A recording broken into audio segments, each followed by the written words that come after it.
नमस्कार श्रोते हो. मी अर्चना रवींद्र शिर्के माऊली कथाकथनमध्ये तुमचे पुन्हा एकदा स्वागत करते. आपण ऐकत आहोत मैना, लेखक देवदत्त पाटील. बाई, ही खाडाखोड मागणं केलेली दिसत्या. शानीच आहेस. आम्ही कशाला खाडाखोड करू? आधी लिवलेलं वेगळ्या शाईतलं आहे नवं का? मागणं वेगळी शाई वापरल्या.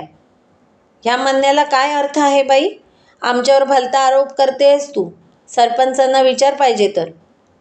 त्याची गरज नाही. 10,000 तर 10,000. सगळं सगळं मिळून 25,000 द्यायचं. मी देईन. वाडा सोडून घेईन. हां, तू 25,000 देणार? सुंदरानं आवाजला. त्यात काय अवघड आहे? आम्ही आणखी 2 वर्ष वाट बघणार. 5 वर्षात पैसे फेडले नाहीत तर वाड्याची खरेदी होईल. मला कागद बी बघायचा आहे. तो नाही माझ्याजवळ. हनुमंतराव पाटलाकडेच ठेवलाय तो. मी विचारते त्यांना. आमच्यावर विश्वास नाही तुझा? 5 वर्षाचीच मुदत घातलेत त्यात. ह्या विश्वासाचा प्रश्न नाही बाई, हा व्यवहार आहे. बरं बरं म्हणत सुंदरा काउंटरवरनं उठली तसं मैनेनं ओळखले की आपण आता चालतं व्हावं. हे बरं, तिनं पिशवी घेतली. सुंदराबाई, मी चलते. पुन्हा गावात आलीस तर भेटून जा म्हणत सुंदरा आत गेली. मैना गावाबाहेर पडली. आपल्या घरची वाट चालू लागली. 4-5 दिवस गेले. सकाळची वेळ. किशानं परवाच कुत्र्याचं एक लहान पिल्लू आणून दिलं होतं. मैना त्याला खेळवत बांधावर बसली होती. एवढ्यात फटफटीचा आवाज कानावर येऊ लागला म्हणून तिनं माळ रस्त्याकडे वळून बघितलं तर गावाकडून एक मोटरसायकल येत होती. त्यावर फेटेवाला माणूस होता.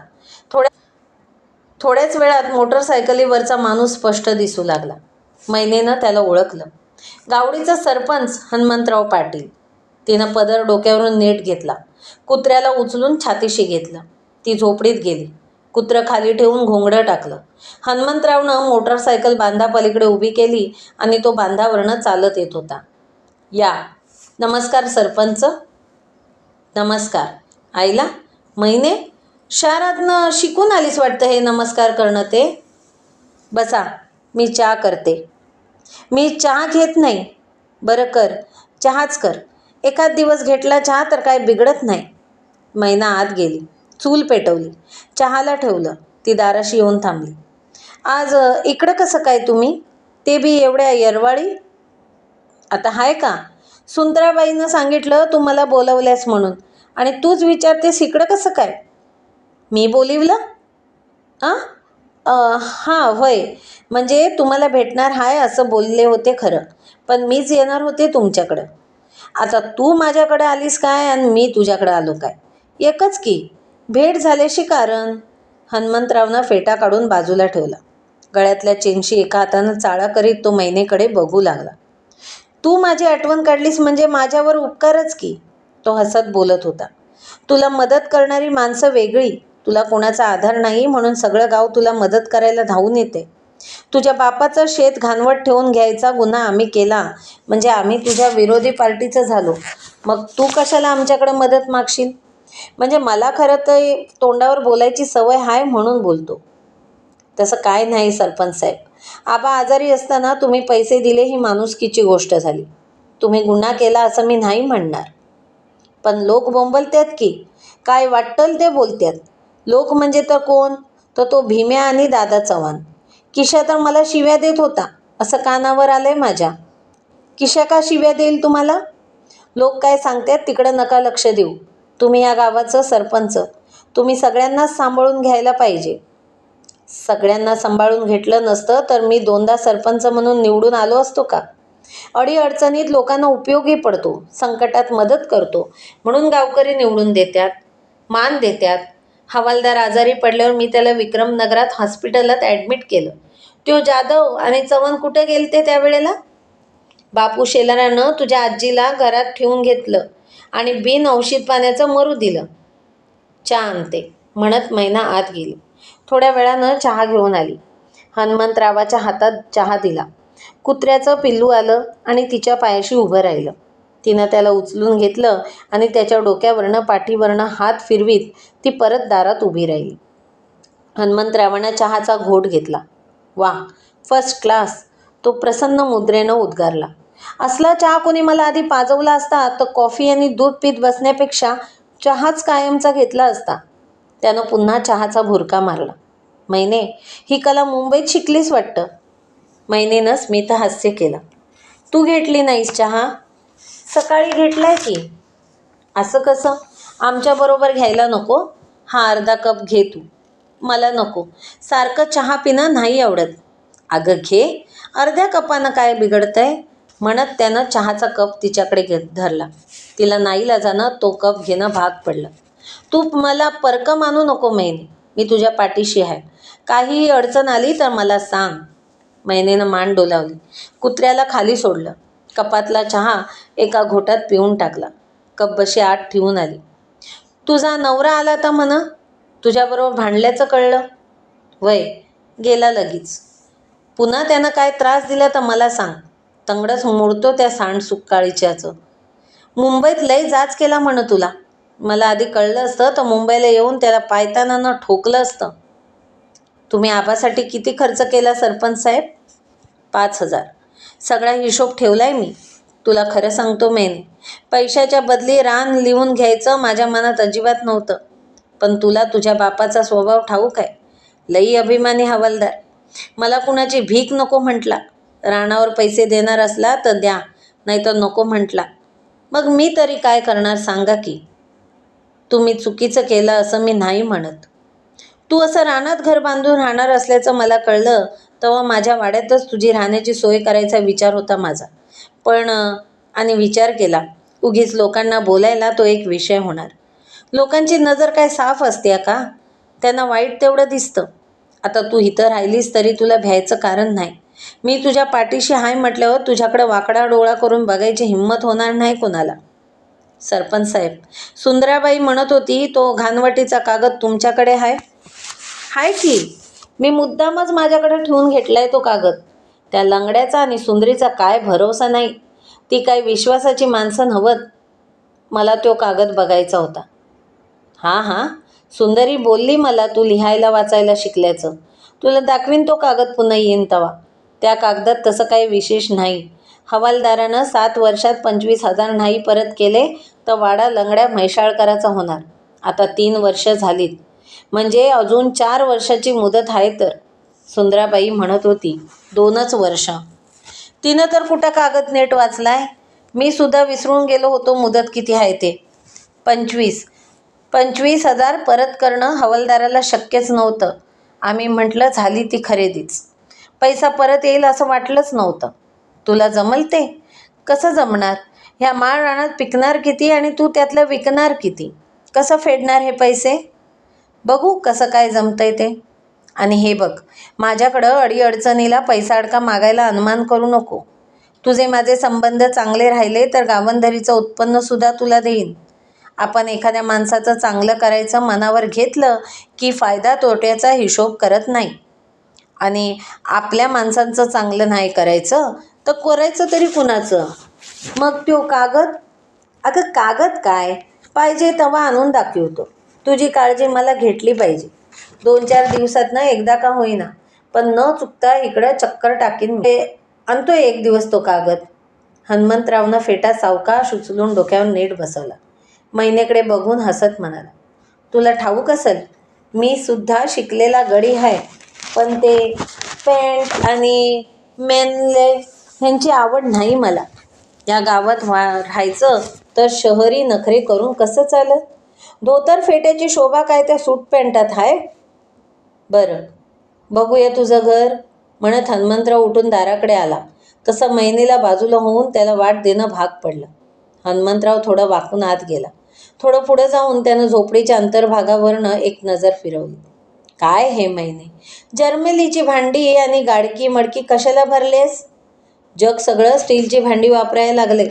ती भांडी कशी चकचकीत असतात.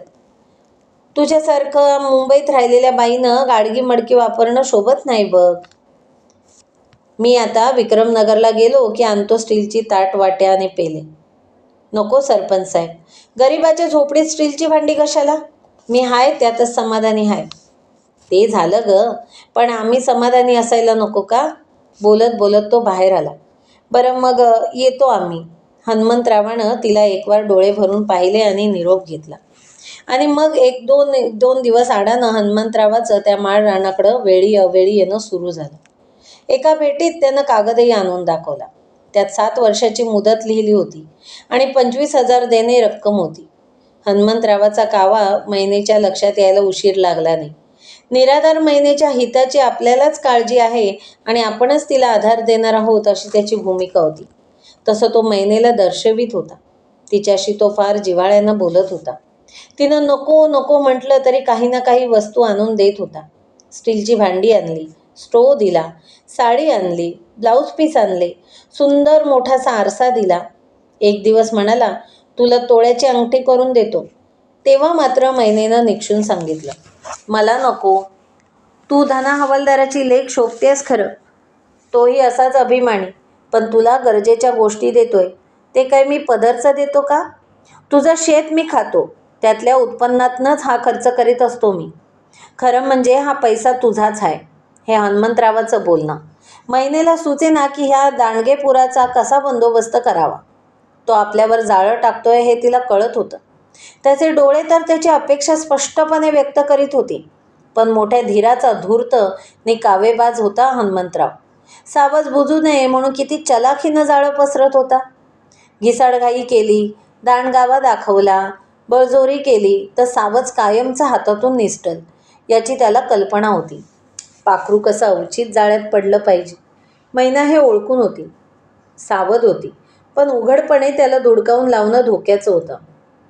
सरपंचाची ताकद मोठी होती.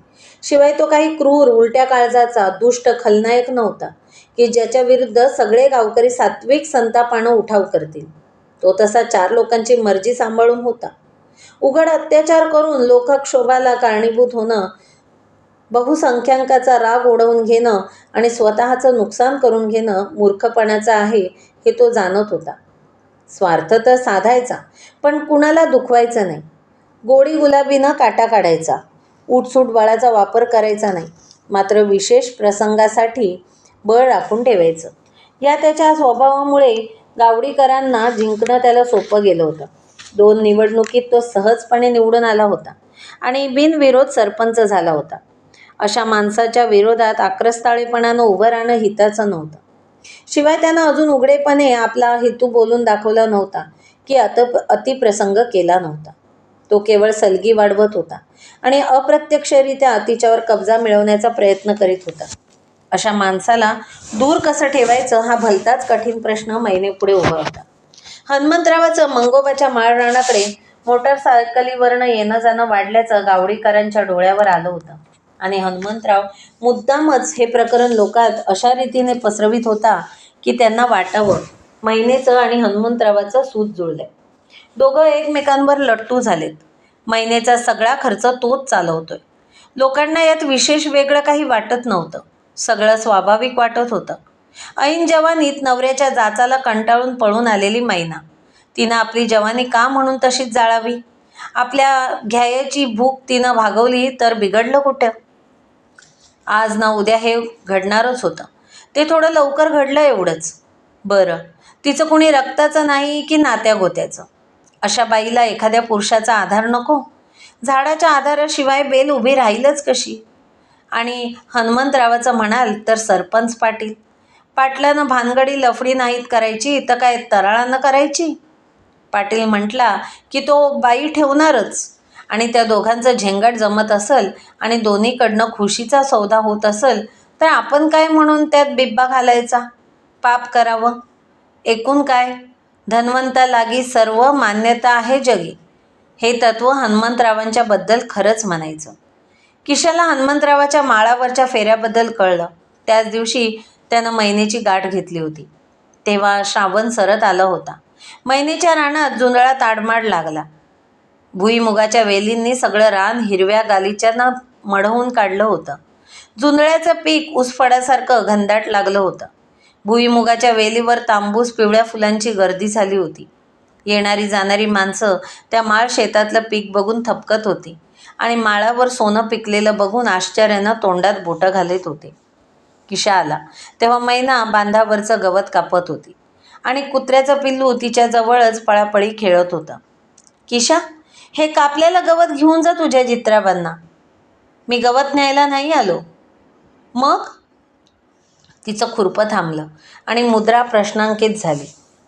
तुझ्याबरोबर एक महत्त्वाचं बोलायचं होतं. मग बोल की. बस. किशानं धोत्राच्या निऱ्या उचलून धरत बांधावरच्या एका दगडावर बैठक मारली. त्यानं जुंधळ्यावरनं एक नजर फिरवली. महिने, जुंधळा लई भारी लागलाय ना? हेच महत्त्वाचं बोलायचं होतं. हे नवं महिने, सरपंचाची फटफट इकडं कुठं फिरत असत्या. तुझा महत्त्वाचा विषय आला माझ्या ध्यानात. सरपंच 2-4 दिवस आडानं माझ्याकडं येतात. काय काम असतंय त्यांचं? तू बाळग बघू. मैना त्याच्या नजरेला नजर भिडवून म्हणाली. मला कसं ठाव असणार? एकटी बाई बघून बापाई गडी का सारखं सारखं येत असेल हे बळकत नाही तुला? एकटी बाई बघून बापाई गडी का सारखं सारखं येत असेल हे वळखत नाही तुला? ही महत्त्वाची गोष्ट समजतोस म्हणजे तुझ्या मनात बी तेच आहे. पण सरळ विचारणं तुला अवघड वाटतंय. खरं का नाही? तू जरा सरळ बोलायला काय घेशील? मी विचारतोय. तो इकडं का येतोय? तू उगा पांघूर लावत बसल्यास. तुला सांगितलं नवं? तो इकडं माझ्याकडंच येतोय. बोलत बसतोय. दिला तर चहा पितोय. कधी मधी काय तरी आणून देतोय. स्टीलची ताटं दिल्यात, कप बशा दिल्यात. पर हे कशापायी? मी बी त्याला हेच विचारलं. तर तो म्हणतोय तुझ्या रानातल्या उत्पन्नातनंच आणतोय हे सगळं. मी नको म्हटलं तरी बी आणतोयच. चायला त्याच्या. पर तू अशी हुबलाक कशी? तुला कोण माणूस कसा हाय ओळखता येत नाही? तो इतकी वर्ष त्या सुंदरी मागं होता. त्याची नजर आता तुझ्याकडं वळल्या. मग मी काय करू म्हणतोस? त्याला थारा द्यायचा नाही. गावात माणसं काय वाटेल ते तोंडाला येईल ते बोला लागलेत. काय अब्रू राहिली तुझी मग? किशा, तूच सांग. इकडं त्याचं येणं कसं बंद करायचं? तो काय येतोय हे मला कळत नाही म्हणतोस. पण त्यानं एका शब्दानं बी तसलं काही सुचवलं नाही की अंगाला हात लावला नाही. मग त्याच्या मनात वाईट भावना हाय म्हणून त्याला इकडे यायला बंदी कशी करायची? त्यातनं तो गावचा सरपंच, दांडगेसूर, त्याला कसं दुखवायचं? पर महिने, एक सांग, तुझ्या मनात तसलं काय नाही नवं? तुला वाटतंय असलं पाप माझ्या हातून होईल? तिनं प्रतिप्रश्न केला. तसं किशा गप्प झाला. कुत्र्याचं पिल्लू त्याच्या पायाशी घोटाळत होता. त्याला त्यानं उचलून घेतलं. तो त्याच्या पाठीवरून हात फिरवत बसला. गावात तुझी इनाकारणी बदनामी होत्या म्हणून मला वाईट वाटतंय. तू कसं वागायचं ते तूच ठरव. तो दांडगेसूर म्हणून त्याला घाबरायचं कारण नाही. मी नाही त्याला घाबरत. त्याला आत्ताच दुखवायचं नाही म्हणून मी गप्प आहे. येळ आल्यावर सांगते मी त्याला काय सांगायचं ते. आणि थोडे दिवस थांब. तुझं येणं जाणं असू दे जरा. तेवढाच मला आधार होईल. खरं सांगू का मैने, माझ्या मनात लई असतंय. पण लोक काय म्हणतील ह्या भ्यानं मी येत नाही सारखं. लोक काय लगेच एकाचं 2 करतात. पर मी येत जाईन ह्यापुढं. किशा उठला. कुत्र्याचं पिल्लू त्यानं खाली सोडलं. वैरण नेतोयस नवं? दे बांधून महिने. तू नांदायला गेल्यावर तुझी सोनी म्हस त्या बाळू गुरवाकडं अर्धलीन दिली ती. तिची रेडी झाल्या 1.5-2 वर्षाची. बाळू गुरव परवा म्हणत होता, महिनेला पाहिजे असली तर रेडी नेऊन दे. त्याची गाठ घे. त्याला म्हणाव म्हैस ठेव तुला आणि रेडी मला दे. म्हणजे ऐती इथं वैरण निघतंय त्यावर रेडी जगल. पुढल्या साली गाव गेली तर दूध बी देईल. मग मी आणते रेडी. महिनेनं गवताचा भारा बांधला. किशानं तो उचलून डोक्यावर घेतला आणि निघून गेला.